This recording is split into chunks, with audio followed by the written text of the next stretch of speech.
arm in arm and help them fight for the 2nd Congressional District.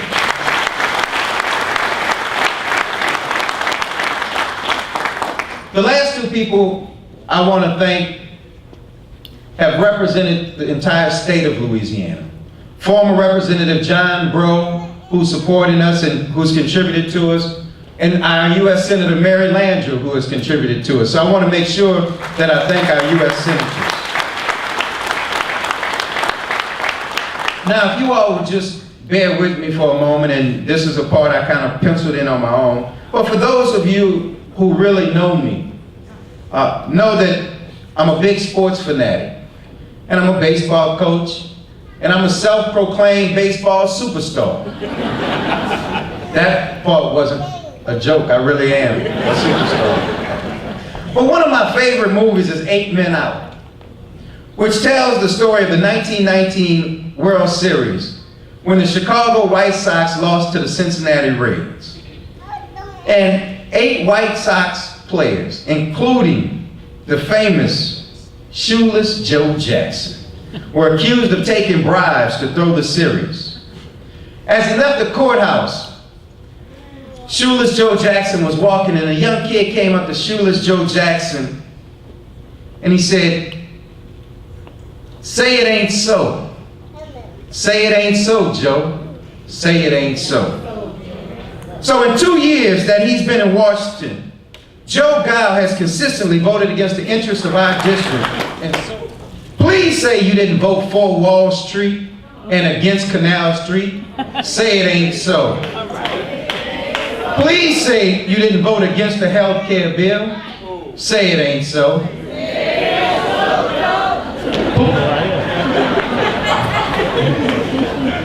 Please say you didn't vote against the stimulus package and the jobs it would have brought to our district and the money for our levies. Say it ain't so, Joe.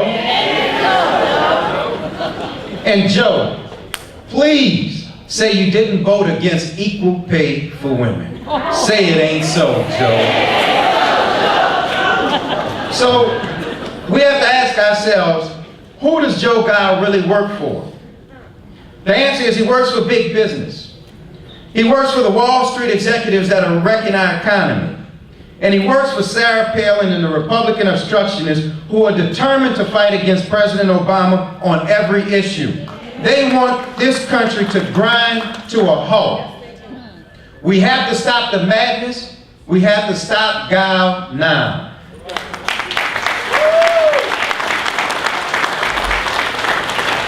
Now, as many of you know, this campaign was born 2 years ago, when I looked into the eyes of the people of the district and I saw a resilient despair. This campaign started 2 years ago when I saw that Washington had failed this community, but this community had refused to give up its hope. This campaign started 2 years ago when I saw that the people of this community, the mothers, the fathers, the grandparents, and the school children deserved more from their leaders in Washington, and I was committed myself to ensuring that they received real leadership right now. I have been preparing for this battle for the past 2 years, and I stand before you today stronger, more motivated, and more prepared to lead the people of the 2nd Congressional District to a real recovery. Not only from Hurricane Katrina, but also from the storm unleashed upon this community by British Petroleum.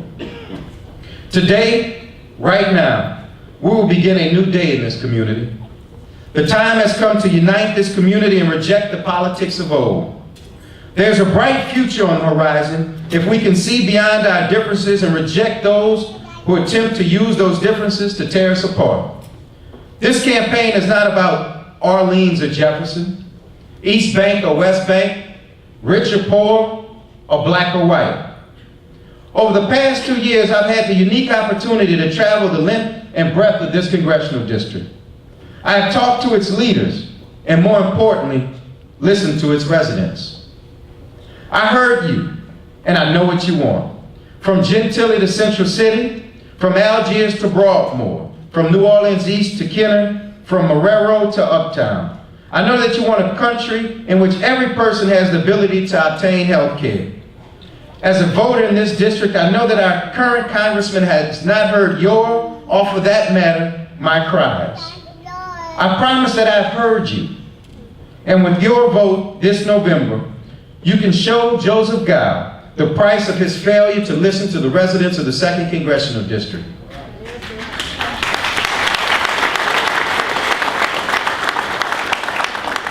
As I campaign and talk to people and go around the district, people often ask me to point out differences between Joseph Gow and I.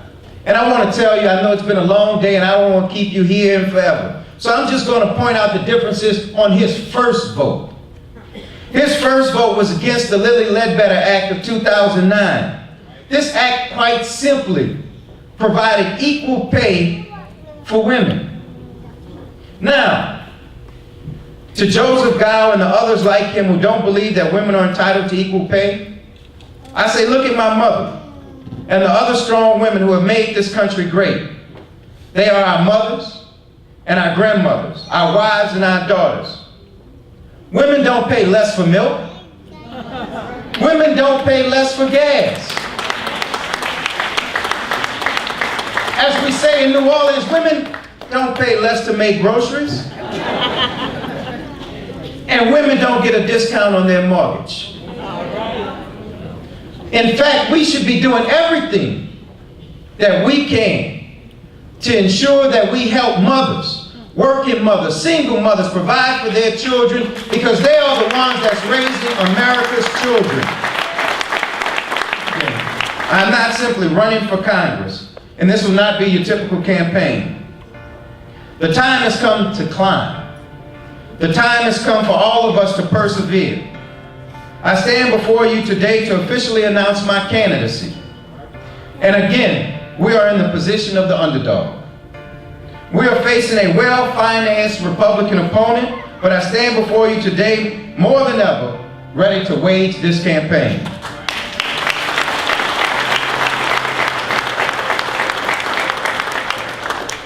I am fighting for you, but more importantly, I am fighting with you. As I travel across this district, your strength, your resolve has strengthened me. I will wage this campaign on the shoulders of the giants who have come before us. And I will wage this campaign for our children, for our future. I see a bright future on the horizon. I see a strong, resilient community that is willing to work hard to achieve that future. Together we will climb. Together we will persevere. And to those who doubt our resolve, we will show this country something great. We will show those people that what power can be wielded by a dedicated few. If you require further motivation, then I suggest you look into the eyes of the children in this community. Many of those eyes first opened to the destruction and the onslaught brought on by Hurricane Katrina and its wretched aftermath. Those eyes have already seen too much pain. Those eyes have seen things that no adult should be forced to endure. However, the mind of a child is amazing. Despite what they have seen, they retain their compassion and, more importantly, their hope for a better tomorrow. If to no one else, we owe a better future to those eyes that are watching with eager anticipation, but because of their age, they lack the ability to have a voice in the electoral process. But make no mistake about it, it will be heard. Now I want you to know about this campaign, it will not be easy. It will be hard. But that has never deterred us in the past. The true measure of a community is not its ability to survive a disaster, but rather its resolve to overcome. If history has taught us anything, then we have learned that when we are willing to stand together, arm in arm, and march forward with an unbreakable resolve, nothing can stop us. I am asking for your vote, but more importantly, I'm asking for your trust. I'm asking that you select me to lead this fight for our community in Washington. I see a bright future on the horizon. With your help, this community will rise again, like a phoenix from the ashes. This community will rise again beautifully aglow in a multitude of colors. and a diverse culture which makes it the greatest in the world. I leave you with this commitment, that every day when I wake up, I will go to work for you. Every day when I am blessed to wake up, I will remember that it's you and our children and our seniors that I fight for.